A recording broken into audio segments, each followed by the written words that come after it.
जय हिंद।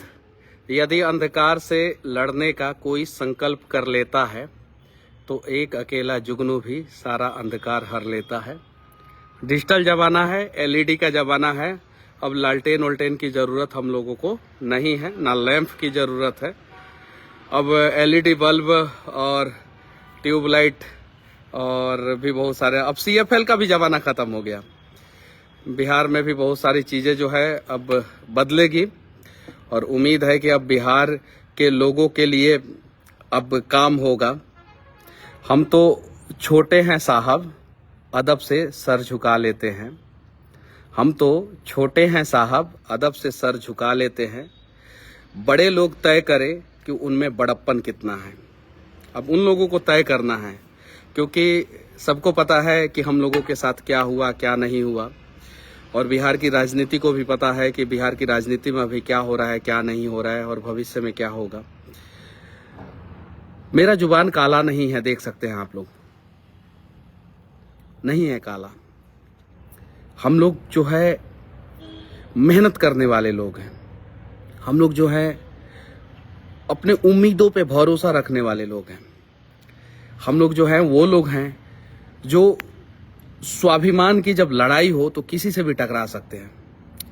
लोग कहते हैं कि प्यार में कुछ युवा पागल हो जाते हैं। हम उस बिहार के हैं, जब प्यार में पागल होते हैं तो पहाड़े तोड़ देते हैं। हमारे यहाँ युद्ध से पहले बुद्ध पढ़ाया जाता है। कुमार विश्वास जी की मैं लाइनें सुन रहा था तो उन्होंने बताया, लेकिन युद्ध के बारे में भी हमें पढ़ाया जाता। हम उस बिहार के हैं, तो हम लोगों को तय करना है कि हम बुद्ध के रास्ते पे चलना चाहते हैं, युद्ध के रास्ते पे चलना चाहते हैं। लेकिन उसमें हम लोगों में सिर्फ मैं नहीं, हम सभी को। अब बड़े लोग तय करें ना कि उनमें बड़प्पन कितना है। हम तो अदब से सर झुकाने वाले लोग हैं। हम तो माफी मांगने वाले लोगों में से हैं।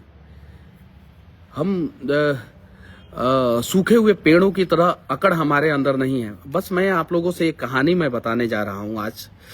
कुमार विश्वास जी की कल मैं एक लाइव में देख रहा था, मैं यूट्यूब पे मैं वीडियो देख रहा था, तो उन्होंने राम और सीता का वर्णन किया और इंद्र के बेटे का वर्णन किया था। इंद्र के बेटे इंद्र जो देवताओं के राजा हैं, उनके बेटे का वर्णन किया कि कैसे वो इंद्र के बेटे जो है कौवा बन के जो है माँ सीता को चोंच मार देते हैं और उसके बाद से राम जो है राम बाण फेंक देते हैं। उन्होंने एक बात बोला था कि राजा का बेटा जो है उदंड होता है। इन लोगों को नहीं पता रहता है कि कब कहाँ क्या करना है। वो कहानी आप लोग जाके पढ़िएगा, देखिएगा, तो आप लोगों को बहुत सारी चीजें पता चलेगा। अब राजाओं के बेटों की कहानी अब जो है बिहार से तो खत्म हो जाएगी। और इस देश से भी भाई नरेंद्र मोदी जी किसी राजा के बेटा नहीं थे, मनमोहन सिंह किसी राजा के बेटा नहीं थे, अटल बिहारी वाजपेयी किसी राजा के बेटा नहीं थे, पीवी नरसिंह राव और वो भी बहुत सारे लोग। और जब जब राजा के परिवार वालों को सत्ता मिला तो उसमें क्या हुआ आप सभी को पता है। जवाहरलाल नेहरू की बेटी इंदिरा गांधी को मिला तो भारत में एक ही बार आपातकाल लगा है और वो उसका श्रेय जो है इंदिरा गांधी को जाता है। इंदिरा गांधी ने आपातकाल लगवाया था। तो ये सारी चीजें हैं। और बिहार में भी अगर कोई सोच रहा है कि किसी राजा के बेटा को जो है गद्दी दिया जाए तो फिर बिहार का क्या होगा वो आप सभी तय करेंगे। तो ऐसा तो नहीं है और होगा भी नहीं और होने भी हम लोग नहीं देंगे, ये तो तय है। क्योंकि मुझे पता है कि मेरे परिवार वाले कहाँ कहाँ जाके अदब से सर झुकाए थे और कहाँ कहाँ जाके माफ़ी मांगे थे। जब मैं 3 महीना तमिलनाडु जेल में रहा था, उसके बावजूद भी जब वो लोग जब गए थे तो बहुत सारे दरवाजों से भगा दिया गया था और बहुत सारे जगहों पे ये कह दिया गया था कि पहले साल भर उसको जेल में रहने दीजिए, फिर बात करेंगे हम। ये सारी चीज़ें तो ठीक है। पुल बोले थे पुल गिरेगा तो गिर गया। सरकार भी बोले हैं गिरेगा जरूर, ये तो 100% है, गिरेगा जरूर। और फिर से मैं वो किसी महापुरुष का 4 लाइन जो है मैं सुनाना चाहता हूँ आपको, ध्यान से। हम तो छोटे हैं साहब, हम तो छोटे हैं साहब, अदब से सर झुका लेते हैं। और अब बड़े लोग तय करें कि उनमें बड़प्पन कितना है। अब ये बड़े लोग तय करेंगे कि बड़प्पन कितना है। अगर ये लोग अगर तय नहीं कर पाएंगे कि इनके अंदर बड़प्पन है कि नहीं है, तो हम भी छोटे लोग जो है बार बार सर नहीं झुकाएंगे।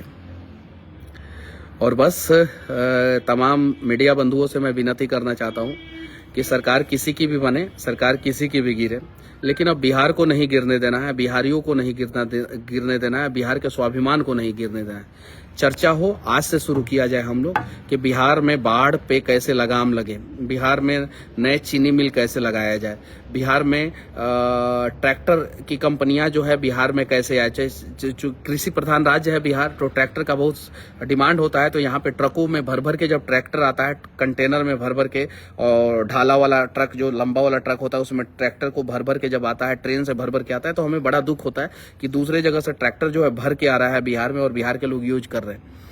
तो महिंद्रा से, मेसी फर्गूसन से, जॉन डियर से, न्यू हॉलैंड से, जितनी भी ट्रैक्टर कंपनियां हैं, स्वराज से, तो ये सारी ट्रैक्टर कंपनियों से मैं विनती करना चाहता हूं कि आप अगर मैन्युफैक्चरिंग प्लांट अगर बिहार में नहीं लगा सकते हैं, तो कम से कम एक असेंबलिंग प्लांट तो लगा दीजिए ना, ताकि आपके पार्ट्स जो है वो कहीं दूर से आए और यहाँ पे असेंबल होके जो है यहाँ पे जो है उसको बनाया जाए। और कम से कम इतना तो कर सकते हैं। साथ ही साथ मैं फॉक्सकॉन से और अनिल अग्रवाल जो बहुत बड़े वेदांता के मालिक हैं और बहुत बड़े बिजनेसमैन हैं, जो बिहार के हैं और अभी लंदन बेस है, लंदन में रहते हैं, सेमीकंडक्टर की कंपनी गुजरात और गुजरात में लगाने जा रहे हैं और महाराष्ट्र गुजरात उनके लिए लड़ रहा है। तो अनिल अग्रवाल जी से भी मैं विनती करूंगा कि आप आइए बिहार में और बिहार में इन्वेस्टमेंट कीजिए। और बिहार और टाटा के मैं तो दरवाजे पे जाके मैंने एक वीडियो बनाया था। रतन टाटा जी, आपसे मैं विनती करूंगा कि Jamshedpur power plant undivided Bihar में आपने लगाया था, उस समय झारखंड नहीं, उनको बुलाइए, उनको वाईफाई से कनेक्ट है, तो अनडिवाइडेड बिहार में हुआ करता था। तो कम से कम इस समय जो बिहार है उसमें टाटा जो है इन्वेस्टमेंट करे और टाटा जो है एक प्लांट लगाए बिहार में। रिलायंस के मुकेश अंबानी जी से भी विनती करूंगा कि आप लोग भी आइए और यहाँ पे, तो विनती है आप सभी से, आप सभी बड़े बिजनेसमैन से, और साथ ही साथ बिहार के जितने भी न्यूज चैनल और बिहार के पॉलिटिकल कवरेज जितने भी न्यूज चैनल वाले कर रहे हैं, 6 महीना बाद फिर बिहार में बाढ़ आने वाला है। जनवरी महीना है, फरवरी, मार्च, अप्रैल, मई, जून के बाद से आ जाता है, जून के बाद से जुलाई, अगस्त, सितंबर, ये 3 महीना जो है बहुत परेशान रहता है। हालांकि जून में भी बाढ़ आ जाता है बहुत सारी जगहों पे। तो जब बाढ़ आए तो आप लोगों का एक रिस्पॉन्सिबिलिटी होना चाहिए, आप लोगों के अखबारों का एक कटिंग होना चाहिए कि 6 महीना पहले हमने सरकार से बोला था कि कोसी के बाढ़ को रोकने का प्रयास किया जाए, चंपारण के बाढ़ को रोकने का प्रयास किया जाए, कोसी क्षेत्र के बाढ़ को रोकने का प्रयास किया जाए। तो बूढ़ी गंडक, बागमती, कमला और कोसी जो नदी है उसको जोड़ने का प्रयास किया जाए। तो इस पे भी एक खबर जो है आप लोग चलाइए, और जो भी मुख्यमंत्री बने, जो भी डिप्टी सीएम बने, जो भी जो है मिनिस्टर बने, सबसे जो है एक सवाल कीजिए, क्योंकि बिहार जो है बाढ़ की वजह से बहुत ज्यादा परेशान है।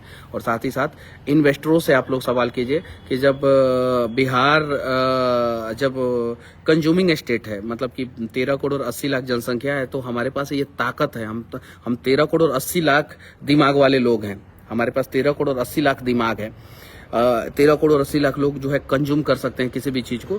तो बड़े बड़े मैन्युफैक्चरिंग कंपनियां जो है बिहार में इन्वेस्टमेंट करें, और बिहार जो पलायन वाला राज्य बन चुका है, चाहे शिक्षा के लिए, स्वास्थ्य के लिए, रोजगार के लिए, यहाँ से लोग जो है शिक्षा, स्वास्थ्य और रोजगार के लिए बाहर ना जाए, बल्कि समृद्ध बिहार, भय मुक्त बिहार, अपराध मुक्त बिहार में जो है लोग जो है रहें। और बिहार भी इस देश का टॉप 3 नहीं तो कम से कम टॉप 5 राज्यों में अगले 5 साल में जरूर आ जाए। बाकी सरकार कैसा सरकार आप लोग चाहते हैं कमेंट करके जरूर बताना, और सरकार को बिहार में सबसे पहले 5 काम क्या क्या करना चाहिए इस पे भी आप लोग चर्चा जरूर करना। और एक और बात मैं कहना चाहता हूँ, जो दियारा का क्षेत्र है, जिसको बदनाम किया जाता है कि यहाँ पे लठैत होते हैं, डकैत होते हैं, यहाँ पे किडनैपर होते हैं, दियारा के क्षेत्र, वो दियारा का क्षेत्र जो है भगवान के द्वारा दिया हुआ एक खूबसूरत गिफ्ट है बिहार को। उस दियारा के क्षेत्र को डेवलप किया जाए, टूरिस्ट हब बनाया जाए, वहाँ पे कुछ चीज़ों को वहाँ पे लाया जाए, ताकि जो है वहाँ के जो लोग हैं उनकी जीवन में बदलाव हो। बाकी बस कैसा सरकार चाहते हैं और सरकार जो है पहला 5 काम क्या करे, इस पे आप लोग कमेंट करके जरूर बताना। जय हिंद।